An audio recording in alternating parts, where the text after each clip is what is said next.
Welcome, I'm Hans-Wilhelm, and today I want to continue my series on wellness for body and soul. I invite you to take a look with me at the 7 energy centers of the body, also called the consciousness centers or chakras.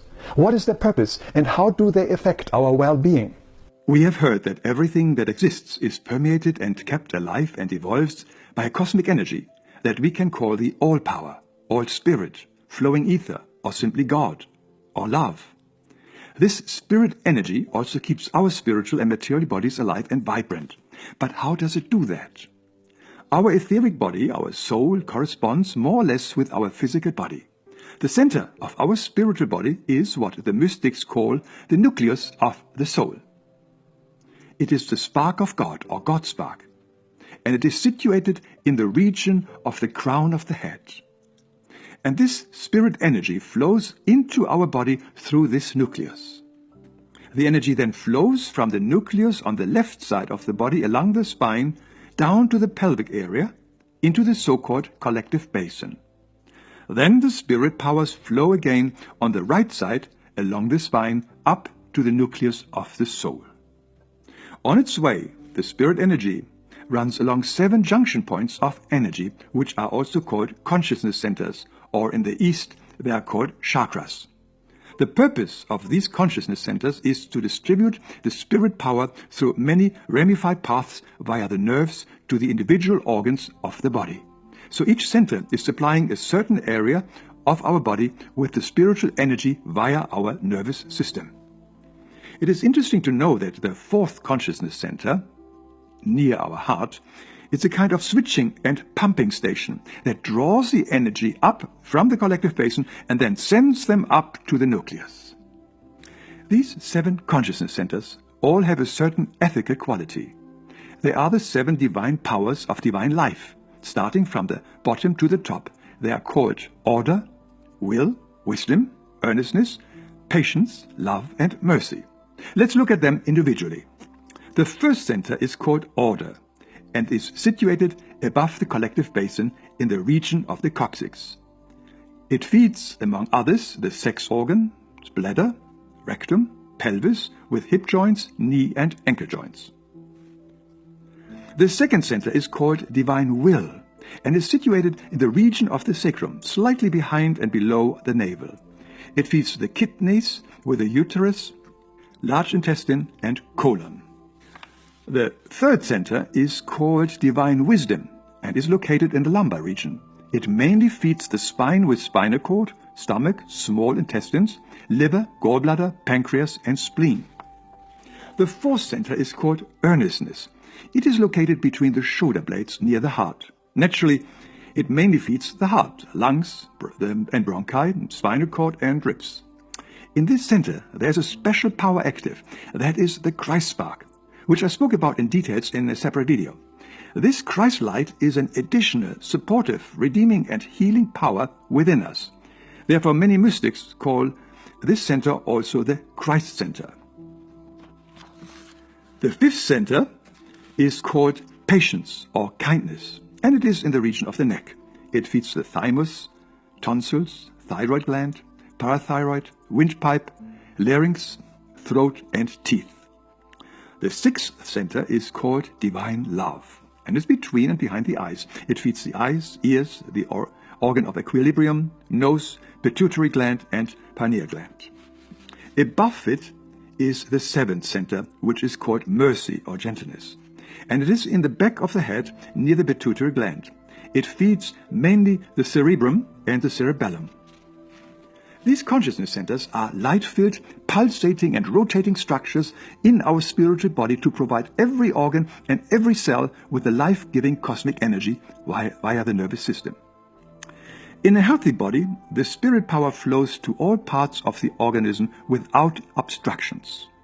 It is only when an organ is no longer supplied with sufficient spiritual energy that illness arises. This happens when the respective energy center is blocked. Then the cells become sluggish and ill. I'm abundant, I'm wealthy, I'm rich, I have $1 million. Okay, let me check. Wow, that didn't work. You guys are such liars. Or, hear me out, not so much that we're liars as it is that you didn't really understand how the process works because no one fully explained it to you. To really understand the law of attraction, you have to fully understand that Earth is a feeling universe. What does that mean? It means that here in the Earth realm, if we want to manifest things, we have to be able to physically feel them first.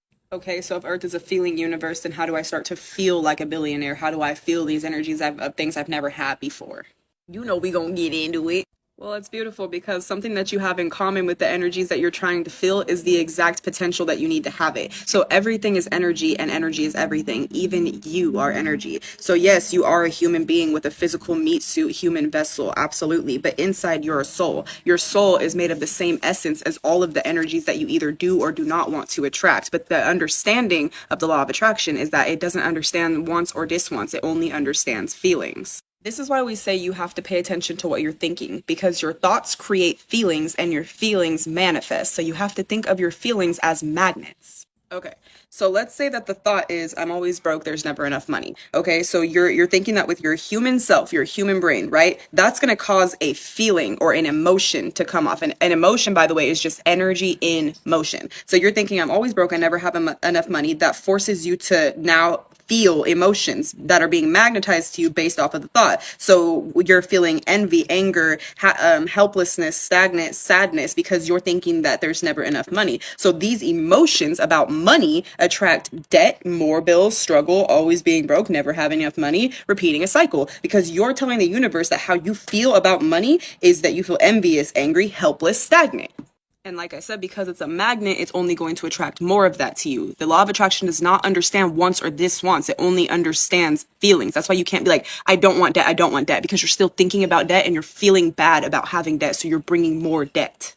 Now, you would never have trouble manifesting anything if you weren't already programmed to believe that you couldn't have these things. There was something within you that taught you from a young age that you couldn't have these things or it'd be hard to have these things, or else you just have them.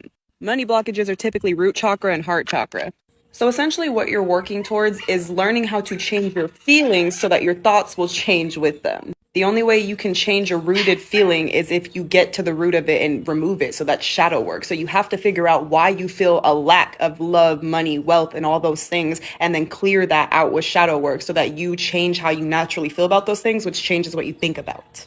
A lot of people talking about a shift in consciousness from the levels of 3D to 5D. What does this really mean? What this really means is that 3D is a level of the body where you identify as the body. And these are all the lower levels of consciousness here. These are going to be the beings that are stuck in their childhood trauma or mainstream desires of society or fear, and many more. And 4D starts with a level of courage where you have the courage to face your shadows. This is also the levels of understanding that not everyone has your best interest at heart. And that can include belief systems and in other systems, if you know what I mean. Because at the level of courage, you actually have the courage to be different, no matter what everyone else believes. And the level of 5D is a level of the soul, where you realize that all of reality is of the spiritual nature. And you realize that love is the answer. So those that are calling out those that are in falsehood, that are from the political arena, are always going to be in the 4D place. Because you'll find that that's all about logic and reason. But when you're in the level of logic and reason, it's super easy to tell what is truth and what is false. And the level of being able to tell truth from falsehood is actually this threshold right here, the threshold from 3D to 4D. Because when you enter 4D, you can recognize truth.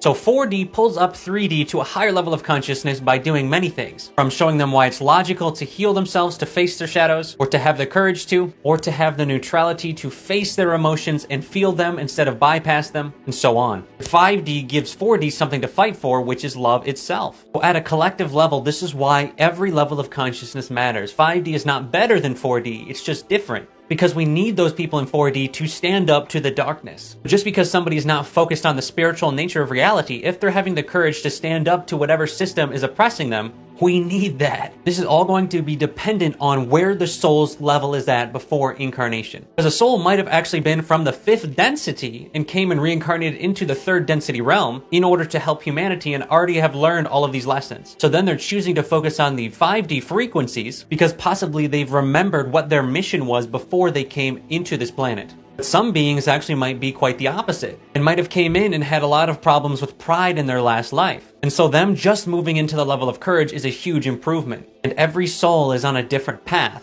And also you can move through all of the levels of consciousness in one lifetime if you are devoted enough. So just imagine it like this. In this reality, a soul might have completed up to the level of willingness in all of its past lives. So that means it starts its next level of the game in the frequency of willingness, because that's the amount of wisdom that it's gained as a soul. So then in order to complete the game, it's moving from willingness all the way up to enlightenment. Or it could be starting at any of these frequencies.